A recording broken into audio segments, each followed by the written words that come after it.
everyone's congratulating you for all the hard work and time that you put in. You got that 4.0 grade point average, whatever the case is. When you then go and try to apply for a job in that field, it doesn't pay anywhere near the amount that you need to help pay off those student loans.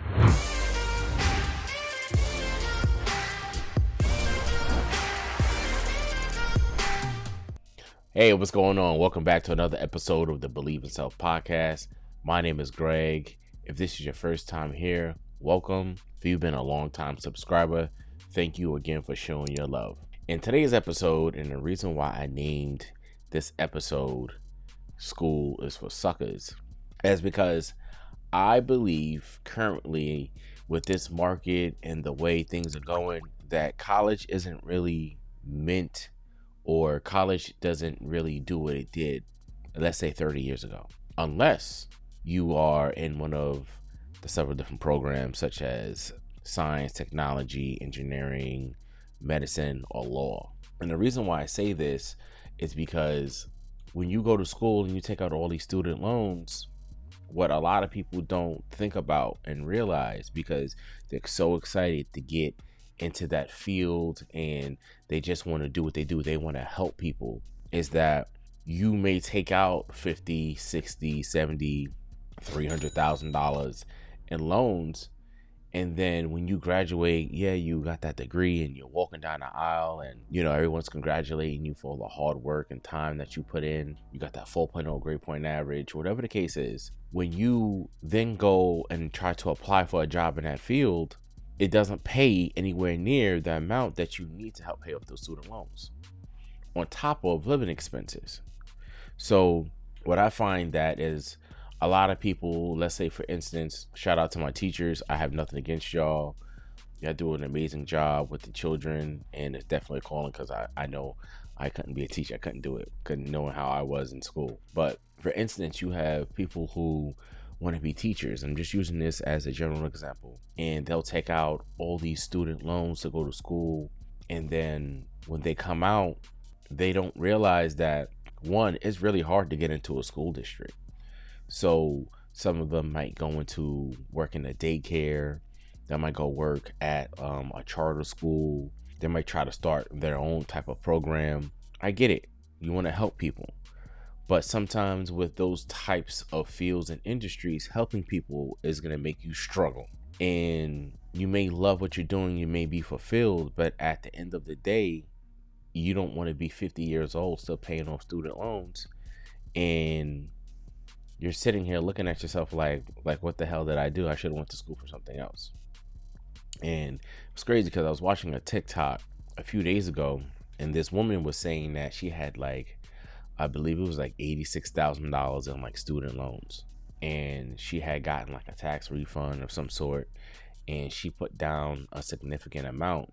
I think it was $7,000, and she put down the $7,000. And her rate went from $86,000 down to only $80,000 or $81,000 because of the amount of interest that this loan had.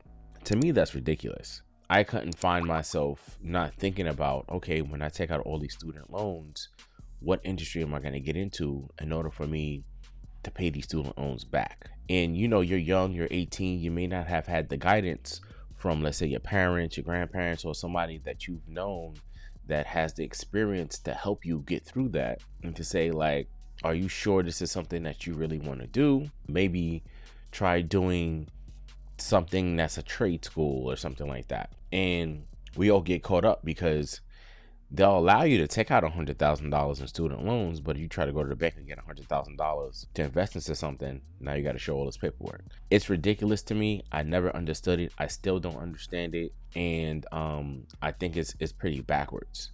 So I'm a big proponent of, and let me just preface this: I did go to college, and I realized in college that it wasn't for me. Sitting in class, first of all, it was hard enough for me to get through high school. I missed 113 days one year, and it's pretty crazy. That's a whole other story. But I went to school.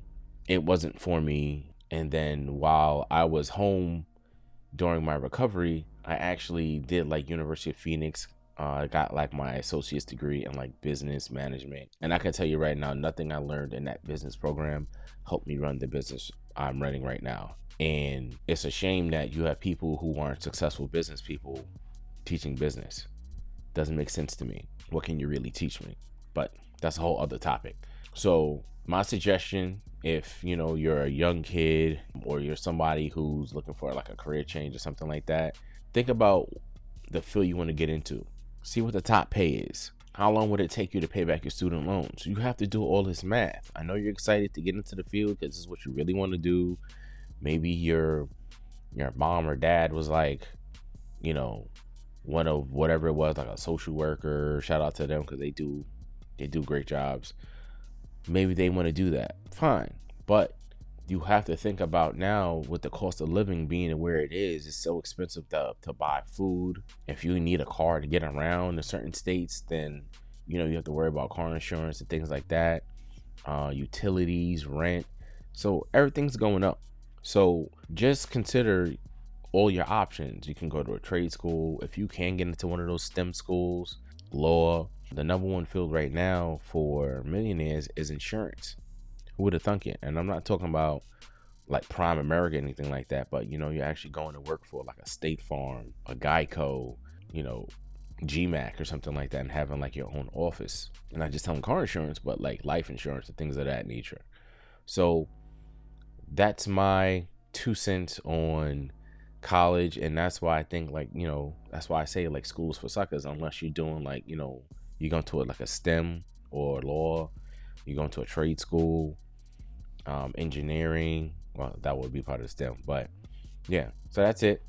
And thanks for watching another episode of Believe in Self Podcast. If you haven't already, please make sure you like this video, you subscribe, and you leave a comment down below and you let me know what you thought, and share this with 2 people. I am launching a course called ChatGPT Beginners and Beyond, where I teach you how to use ChatGPT with little to no experience, and I teach you how to monetize those skills that you learn in ChatGPT.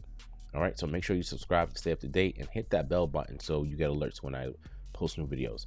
All right, so I'll see you soon. Talk to you later.